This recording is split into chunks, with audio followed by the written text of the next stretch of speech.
नमस्कार, आपका नेता में आपका स्वागत है। मैं हूं श्वेता रंजन।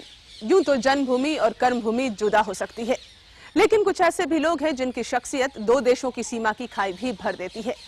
इन्हीं में से एक हैं जगदीश टाइटलर।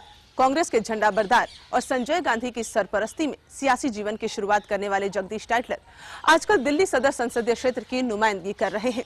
यूं तो पाकिस्तान में जन्मे, लेकिन हिंदुस्तान की सियासत में जो रसूख हासिल किया है वो सबको नहीं होता।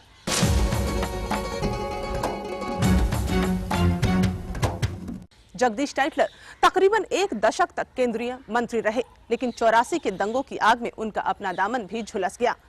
सिख दंगों का नासूर अब शायद ही उनके सियासी जीवन से दूर हो सके। आजकल अपनी जनता के लिए वो कितने सहज हैं और कांग्रेस की सियासत पर चलेगा आज उनसे सवाल जवाब का दौर। 11 जनवरी 1944 को पाकिस्तान गुजरांवाला इलाके में जगदीश टाइटलर का जन्म हुआ। विख्यात शिक्षाविद और दिल्ली पब्लिक स्कूल और समरफील्ड स्कूल के संस्थापक जेम्स डगलस टाइटलर ने उनकी परवरिश की। हमेशा कुछ कर गुजरने की तमन्ना रखने वाले कॉमर्स के प्रोफेसर जगदीश टाइटलर ने कांग्रेस के बैनर तले सियासत में खैर मकदम किया। संजय गांधी की तेवर भरी शख्सियत के कायल टाइटलर 1980 में सदर संसदीय क्षेत्र से पहली बार सांसद चुने गए। 1984 के आम चुनाव में उन्होंने भाजपा के मदन लाल खुराना को हराकर दूसरी बार यहीं से जीत दर्ज की। 1985 में राजीव गांधी सरकार की कैबिनेट में वो परिवहन और नागर विमानन मंत्री बनाए गए। 1986 में वो स्वतंत्र प्रभार वाले केंद्रीय नागर विमानन मंत्री बने। 1987 में उन्हें केंद्रीय पर्यटन और नागर विमानन मंत्रालय से नवाजा गया। 1988 में वो केंद्रीय श्रम राज्य मंत्री बने। इसी दौरान उन्हें खाद्य प्रसंस्करण मंत्रालय भी दे दिया गया।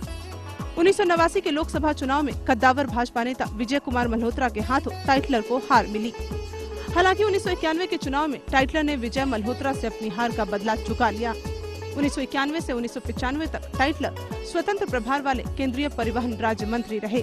1995 में स्वतंत्र प्रभार वाले केंद्रीय कोयला मंत्री बने। 1996 के आम चुनाव में भाजपा के विजय कुमार गोयल ने जगदीश टाइटलर को फिर मात दे दी। इसके बाद 1999 में भी भाजपा नेता मदन लाल खुराना के रूप में उनका सामना एक और शिकस्त से हुआ।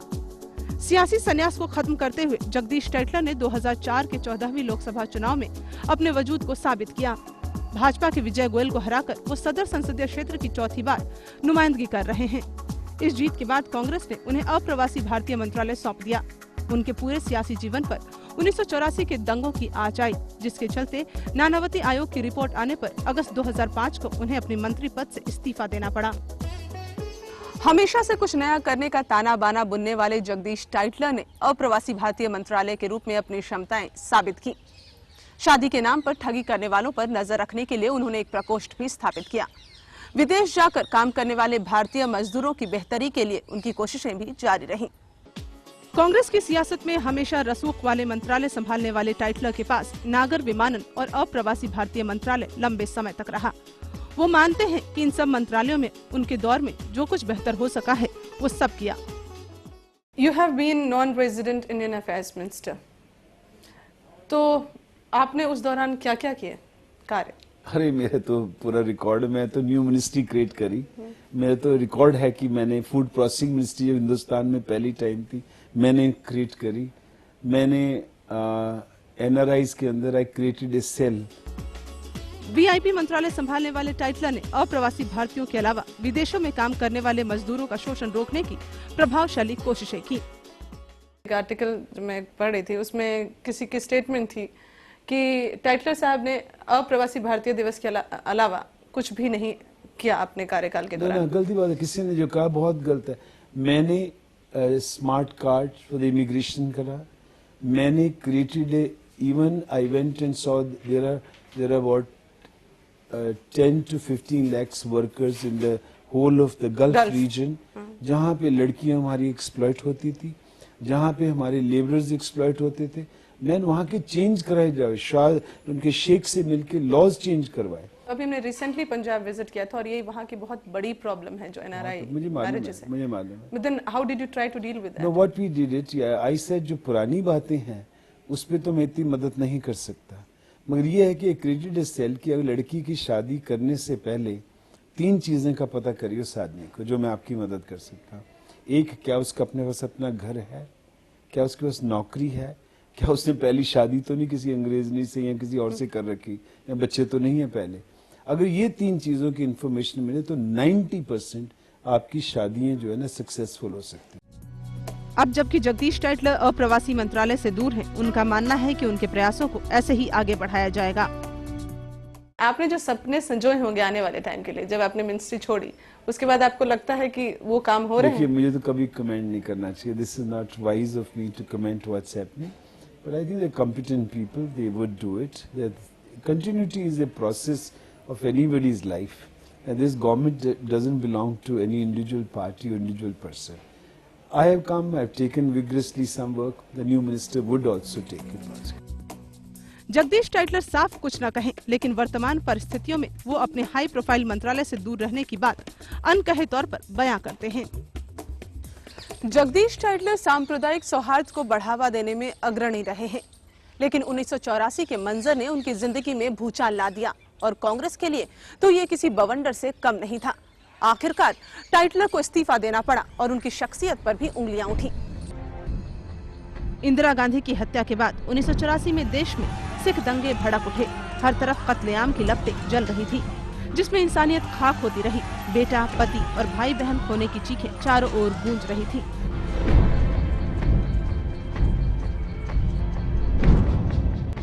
जगदीश टाइटलर के खिलाफ इन दंगों की आग को हवा देने का आरोप था, जिसकी लंबी जांच चली और नतीजे के रूप में नानावती आयोग ने उन्हें दोषी बताया। पीड़ित उनकी जनसेवक की छवि को नकारते हैं। उन्होंने दंगे करवाए नहीं, ऑर्गेनाइज किए। कल्प्रिट को छुड़ाने का जो काम था, वो काम करने में भी उनकी बहुत अहम भूमिका थी। जितनी भी किताबें 1984 के वक्त लिखी गई, उन सब में जगदीश टाइटलर प्रमुख था। जस्टिस सीकरी ने लिखा हु आर द गिल्टी, किताब में उनका नाम है। उन किताबों में कोई सिख नहीं था।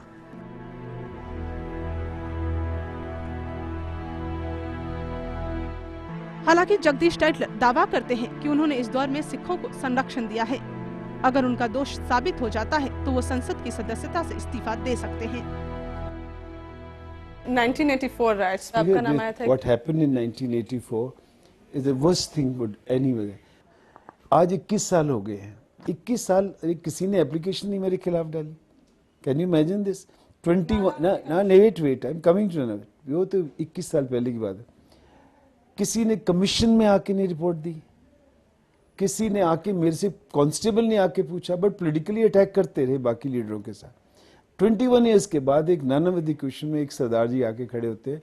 टाइटलर साहब को मैंने 9 बजे देखा था मॉब के ऊपर। I can challenge you on this camera, even today somebody would come and say I would resign from the parliament, I will leave public life. अगर कोई एक आदमी भी आके कह दे कि टाइटलर साहब का हाथ कही है, मगर पॉलिटिकली नाश हो गया। वो मीडिया ने भी करा, सीबीआई ने पहले भी इंक्वायरी करी किसी के कहने पे। दिल्ली में जो सिख दंगे हुए, उसके अंदर जिन नेताओं के नाम आते हैं, उनको कांग्रेस पार्टी ने ये कहा कि भी आप अपने इस्तीफे दे दीजिए, जो मंत्री हैं जी। उन्होंने दिया। मेरा सीधा सा ये कहना है कि अभी कमीशंस बैठे हुए हैं जी, अभी इंक्वायरीज हो रही हैं, सीबीआई के पास केस है, वही दूध का दूध और पानी का पानी कर देंगे ना जी। बाकी सही और गलत नहीं होता, पब्लिक परसेप्शन क्या है इसके ऊपर जाना पड़ता है जाके जी। टाइटलर भी सिख दंगों की आंच को अपने सियासी कदमों से भुलाने की कोशिश करेंगे और चाहेंगे कि उनके राजनीतिक जीवन के साथ ही लोगों के दिलों से भी दर्द खत्म हो सके। सिख दंगों के अलावा जगदीश टाइटलर का नाम नरसिम्हा राव सरकार के दौरान मुंबई ट्रस्ट केस में भी शामिल था, लेकिन टाइटलर मानते हैं कि उनके नाम को बेवजह इस केस में उलझाया गया था। नरसिम्हा राव की जब सरकार थी तो आपका नाम आया था एक मुंबई ट्रस्ट केस में। मेरा नाम नहीं आया था। It was a fight between the chief secretary and the chairman of the Bombay Port Trust, and somebody accused me that some office space was given to a lawyer, but which is the wrong thing. So a CBI went into it.